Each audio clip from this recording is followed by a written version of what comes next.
जो कार्यक्रम लिया तो इसमें महिलाओं का कैसा प्रतिसाद रहा? आज का ये कार्यक्रम मेरा नाम केनू है और मैं नानारंधा गांव से हूँ और मैं इसी साल में स्टेप ऑफ इंस्पिरेशन के साथ जुड़ी हूँ ताकि हमारे भी गांव में युवा जागरूक हुए और शिक्षण में भी आगे बढ़े और उसका फ्यूचर में हर फील्ड में जाने के लिए प्रोत्साहित बने। आपकी ये संस्था कौन कौन से ऊपर काम कर रही है?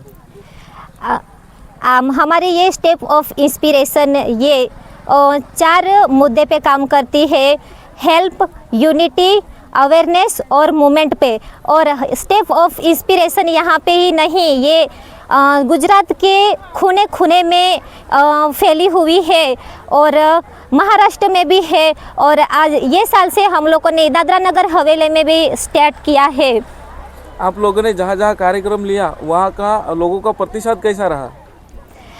हम जुड़े उसके बाद ये हमारा पहला अनुभव से हम लोगों ने युवाओं को प्रोत्साहित करने के लिए ये पहला कार्यक्रम छोटा सा रखा है, लेकिन आगे चलते हम लोग भी जो लोग उनके पास से कुछ सीख रहे हैं और हम भी कुछ सिखा रहे हैं, तो आने वाले दिनों में मैं ये ऐसी आशा रखती हूँ कि युवाओं को आगे लेके चलूँ, उन लोगों को शिक्षण से लेके ऐसे कुछ भी फील्ड में जाने के लिए जहाँ पे मार्गदर्शन नहीं मिलता और वो लोग पीछे हो जाते हैं, तो उन लोगों को मैं समझ दूंगी और उन लोगों को लेके आगे चलूँगी।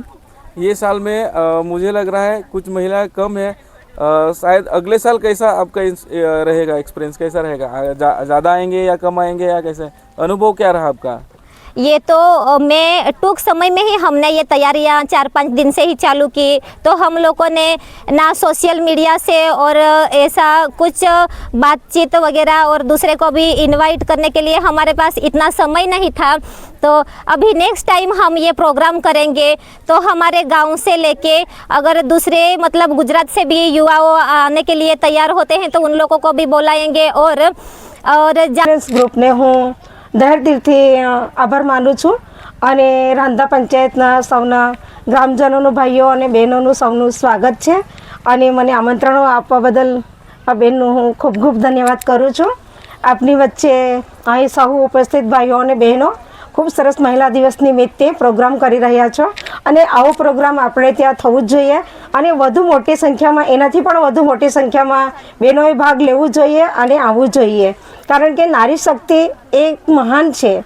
જે નારી શક્તિ મહાન છે એને વિશે દુનિયામાં કોઈ એને તોલે ઉતરી નથી શકતું, કારણ કે નારી એવી એક શક્તિ છે કે તે પૂરો સંસાર ચલાવે છે, પૂરું બ્રહ્માંડ પર એવું છે કહેવામાં આવે છે કે જેવા બ્રહ્મા, વિષ્ણુ અને મહેશ એમને પણ નારીની પણ જરૂર પડી છે, તે રીતે તો આપણે ત્યાં નારી શક્તિ એટલી બધી આગળ વધી ગઈ છે। આપણે ત્યાં નારી આગળ વધે છે, જેવા કે આઈએસ છે, પાયલોટ છે, ટીચર છે, ડૉક્ટર છે, ઘણી બધી ઊંચી પોસ્ટમાં આપણે ત્યાં વડાપ્રધાન છે, એવી બધી ઘણી બધી નારીઓ આગળ કંધે સે કંધા મિલાવીને આગળ આવીને પોતાનું સ્થાન અને પોતાની ઓળખ બતાવીને આગળ આવી રહી છે।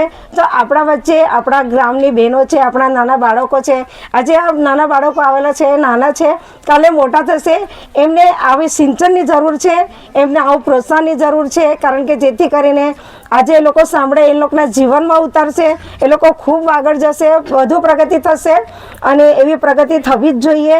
તેના માટે આવા પ્રોગ્રામો વારંવાર કરવું જોઈએ, જરૂરી છે। આવા મોટા પ્રોગ્રામો થાય, લોકો આવે, સાંભળે, એમના જીવન વિચારસરણી બદલાય તો સરસ એવું સારું લાગે।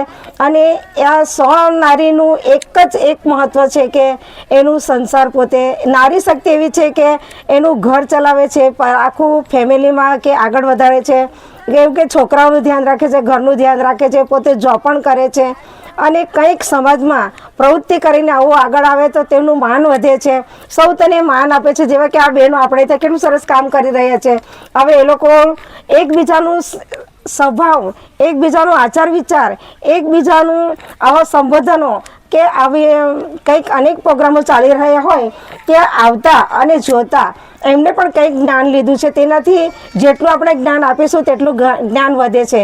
એક ટીચર 100 બાળકોને તારે છે તો તેવું છે કે કારણ કે એક જ ટીચર અને સ્કૂલમાં છોકરાઓ વધારે હોય તો તેની જ અંદરથી તે છોકરાઓનું માઇન્ડ એ લોકો પ્રેરિત કરે છે, છોકરાઓ આગળ વધે છે. એટલે 40 છોકરા કે 50 હોય તેમાંથી ડૉક્ટર બને, એન્જિનિયર બને, ટીચર બને, પાયલોટ બને, કેવી વિવિધ આપણે ત્યાં બધી યોજના છે, યોજનામાં જોડાય. આ કેટલું બધું આગળ વધ્યું છે. અત્યારે સાયન્ટિસ્ટ બને, કેવું બધું છે. એટલે એકદમ સરસ છે. તો આપણે બહેનો પહેલાં તે ઘરમાંથી બહાર નથી નીકળતા, અત્યારે તો બહેનો આગળ આવીને કંઈક બી પ્રવૃત્તિ કરે, લોકોમાં માન આપીને અને ગામના વિકાસ માટે આપણે ત્યાં સરપંચ પણ લેડીઝ છે અને પંચાયત સેક્રેટરીમાં હું પણ લેડીઝ જ છું. એટલે વુમન્સ ડે તરીકે હું સૌને આભાર વ્યક્ત કરું છું અને આવા જ પ્રોગ્રામમાં આમંત્રણ આપશો, અમે પણ તમને સાથ સહકાર આપશું અને કંઈક અમારી જરૂર હશે તો અમારા લેવલે મદદ થાય તો અમે પણ તમને મદદ કરીશું. જરૂર તમે પંચાયત ઉપર આવશો અને આપણે સાથે મળીને કંઈક બી આવા પ્રોગ્રામો હોય તો તેના અંગે અમે પણ મદદ તમને કરીશું અને અમારી વચ્ચે આવીને તમારું કંઈક બી હોય તો અમને જણાવજો આચાર વિચાર. તો સાથે મળીને સબકા સાથ સબકા વિકાસ. હું સૌને મહિલા દિવસ વતી હું સૌને અભિનંદન